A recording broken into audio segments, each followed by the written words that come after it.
O assunto de hoje é o uso de medicamentos e formas mirabolantes de emagrecimento.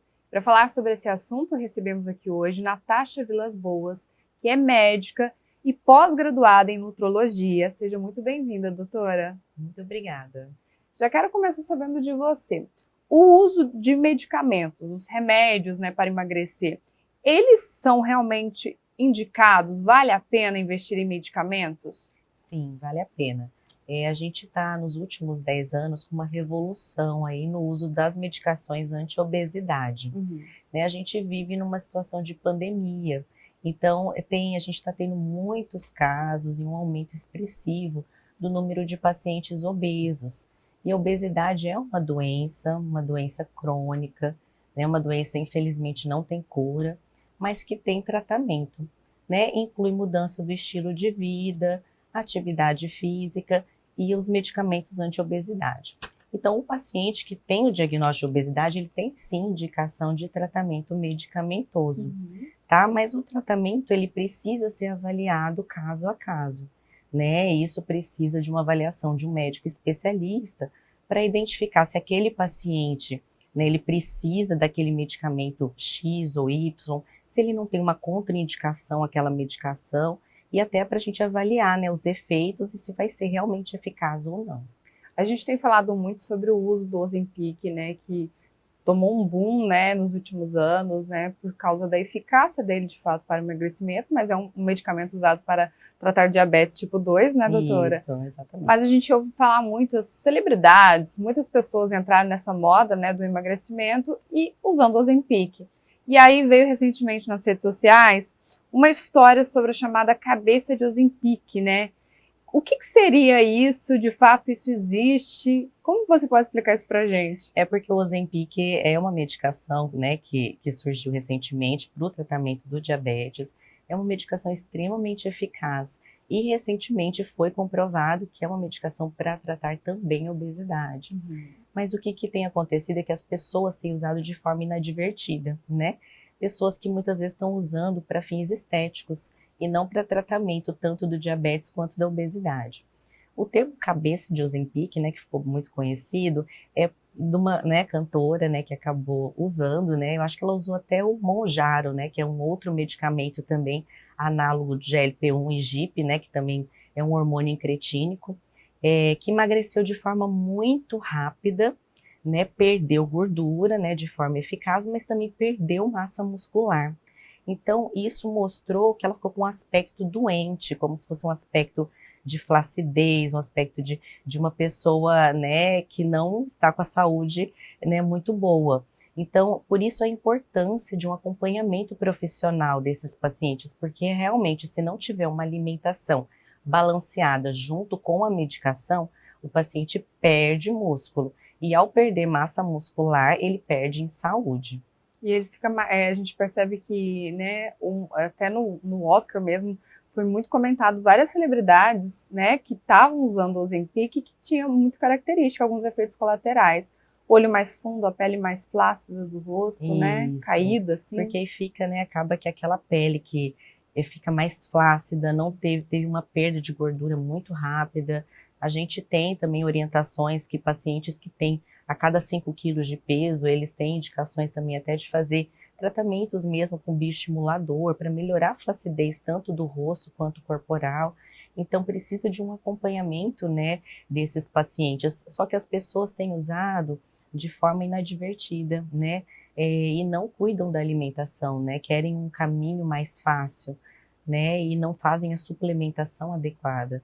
A gente tem uma questão de alimentação muito difícil, A gente consome muito alimento ultraprocessado, alimento processado de fácil obtenção aí nos mercados, no iFood da vida, e o preparo do alimento em casa, ou fazer o famoso arroz com feijão, hoje em dia está ficando cada vez mais para trás.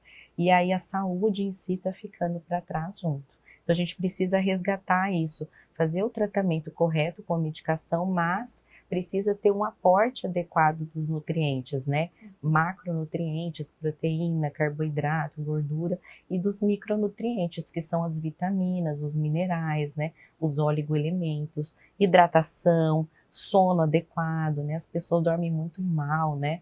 Ficam em telas até muito tarde, né? E o sono interfere na parte hormonal. E também o manejo do estresse, né? O dia a dia é bem complicado, então a gente precisa ter um tempo para melhorar essa questão de saúde mental.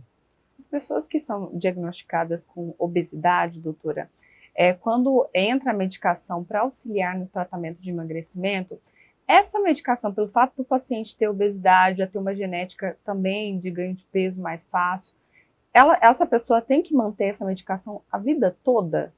Olha, a obesidade sendo uma doença crônica que não tem cura, ela vai precisar do tratamento para a vida toda. É como o hipertenso. O hipertenso, ele faz o uso da medicação para a vida toda.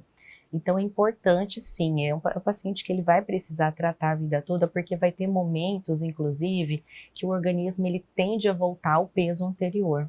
Então, às vezes, é um paciente que vai ter que associar medicações, ou pacientes que vão ter que fazer tratamentos cirúrgicos para obesidade, né, a cirurgia bariátrica. Então, é um tratamento para a vida toda. Qual que é o melhor tratamento? Falar, ai, doutora, não tem cura e agora? Seria a prevenção, né? E a prevenção vem quando? Lá na infância. A gente está tendo um boom de obesidade infantil, né? E as pessoas não estão olhando isso, as crianças estão alimentando muito mal. E aí, a partir do momento que a obesidade já está instalada, ela já virou a doença, ela já afetou a parte neuromoral, já teve lesão ali no hipotálamo, então já é difícil o cérebro identificar quando é a hora de parar de comer, e aí vira uma doença crônica, progressiva e recidivante. Então, assim, é um tratamento a longo prazo. Doutora, você mesmo falou aí sobre os alimentos ultraprocessados, né, que acabam sendo vilões, né, da alimentação saudável. Você pode citar alguns para gente?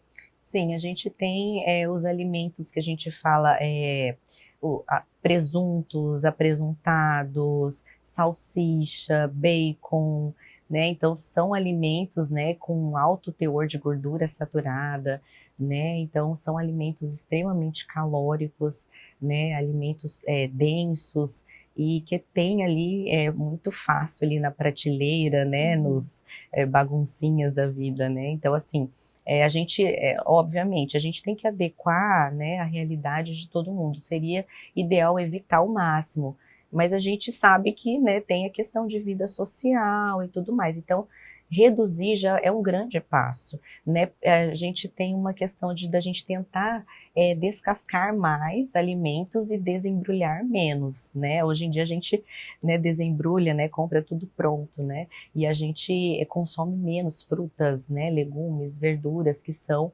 né, os alimentos naturais, né? E com relação aos refrigerantes zero açúcar? Porque existe uma incógnita sobre isso, né? Tem gente que fala, não, o refrigerante zero açúcar não emagrece, não vai me engordar. Como que fica essa situação? Olha, para o emagrecimento a gente quer déficit de calorias, a gente quer dieta hipocalórica. Então, se eu falar para o meu paciente, olha, você vai tomar suco ou você vai tomar refrigerante zero? Para ter menos caloria, aí o refrigerante é zero. Saudável não é, né? O ideal é se não tomasse. Mas como eu quero déficit calórico, o suco, infelizmente, ele tem muita caloria da frutose.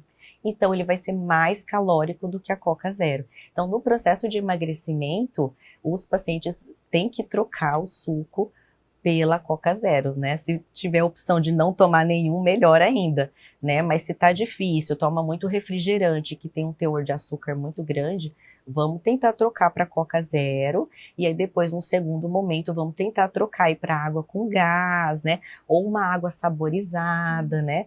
Porque se você vai fazer um suco de laranja, né? Você não vai usar uma laranja, né? Você vai usar os 5, 6 laranjas. Imagina a quantidade de frutose, que é um açúcar, né? Então aquilo é extremamente calórico. Então você está jogando caloria para dentro do corpo e a caloria vai virar gordura. Então, isso não é saudável também. Não só para adultos, quanto para crianças também. Então, a gente tem que estimular mais o consumo de fruta. Tem que comer a fruta e não fazer o suco. E outra dúvida que muitas pessoas têm com relação ao integral, né? Alimentos integrais, né? São menos calóricos do que os tradicionais de farinha branca? O alimento, o carboidrato complexo, ele tem mais fibra. E aí, o que que ele vai fazer? Ele vai reduzir um pouquinho o índice de glicemia. Então, vai evitar que faça picos de glicemia, né, no seu corpo. Então, por isso, a gente incentiva o consumo de alimentos, né, com mais fibra, os carboidratos complexos, que são os produtos integrais, mais do que a farinha branca. Tá? Em equivalência calórica, aí você vai ter que olhar, porque a gente tem produtos que vêm com outras, né, vem com castanha, e aí vai subindo a densidade calórica. Então, você tem que olhar na embalagem ali, tem que bater, que a gente fala rótulo, né? Tem que estar olhando para ver se realmente a caloria está equivalendo. Então, olhar rótulo, mas olhar principalmente o tipo de carboidrato e preferir o carboidrato complexo. Doutora, para a gente encerrar, eu queria que você falasse sobre os riscos, né, do uso de medicamentos desenfreadamente e também sobre essas dietas mirabolantes que a gente vê por aí. Muitas pessoas, né, principalmente com a internet hoje, né, todo mundo tem acesso a várias dietas, assim, diferentes, bem rígidas, né, e eu queria que você falasse sobre os riscos para a gente. Assim, o importante é a gente estar tendo um acompanhamento de um profissional, né, habilitado. Então, as pessoas têm olhado muito dietas de internet, né, e sem um acompanhamento, isso pode levar a riscos, né? O paciente muitas vezes pode fazer hipoglicemia, pode fazer deficiência, né, de vitaminas, né? Isso pode fazer até desidratação e fazer muito mal à saúde, né? Então, assim, tem várias opções de dieta. O que elas têm em comum, né? Algumas dietas que são mais eficazes, né, do que outras, porque tem um déficit calórico, tá? Mas o importante é ter o acompanhamento profissional, não é fazer nada da cabeça ou porque viu na internet, porque a fulana fez e deu certo para ela. Então, é importante o acompanhamento profissional de uma equipe multiprofissional, né? Um médico, né, especialista, né? Uma equipe de nutricionista, psicólogo, psiquiatria, um educador físico, para você ter uma perda de peso saudável e duradoura.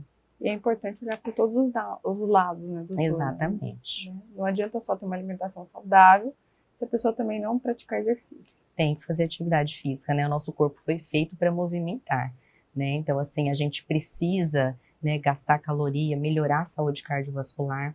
A gente tem um problema que, com a revolução industrial, né, a vinda das pessoas do campo para a cidade, a gente começou a ter trabalhos muito da parte intelectual e menos braçal. E isso acabou que o homem ficou muito sedentário, né, mexe muito com tela, mexe com computador, e o corpo não foi feito para isso. E isso, juntamente com a alimentação mais industrializada, são os dois pilares aí que vem favorecendo a obesidade. Então, a gente tem que começar a quebrar um pouquinho essa roda, né, e voltar a ter hábitos saudáveis, até para a gente prolongar a nossa vida e envelhecer de forma saudável. Isso aí, doutora. Muito obrigada pelas informações, viu? Obrigada, eu que agradeço. E se você gostou da nossa entrevista, deixe o seu comentário. Lembrando que essa e outras entrevistas, você acompanha tudo pelo nosso site.